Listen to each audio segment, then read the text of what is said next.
তো আজকে যেখানে উপস্থিত হয়েছি সেই বাজারের নাম আমার খুব পছন্দ হয়েছে,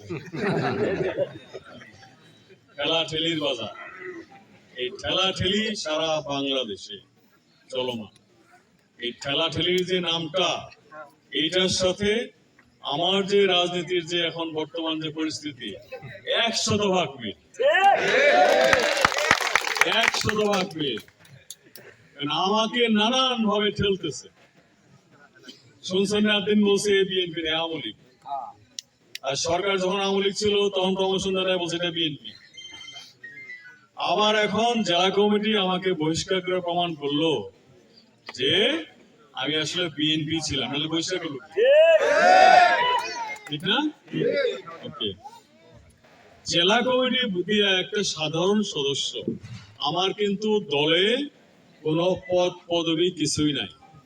আমার কি আছে, একটা 10 টাকার সদস্য পদ।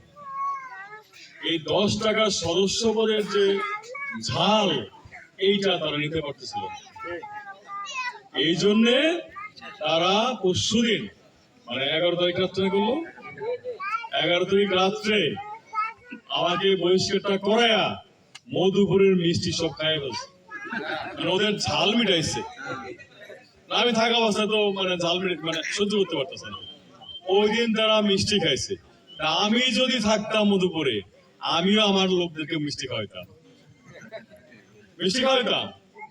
এটা বলছে তো কোনো সমস্যা নেই, কারণ ওনারা যে কাজটা করছে, একটা 10 টাকার সদস্য, এটা যতই ক্ষুদ্র হোক, আমাদের দলের গঠনতন্ত্র অনুযায়ী এইটা থেকে বহিষ্কার করতে হলে করতে পারে শুধুমাত্র দলের স্থায়ী কমিটি।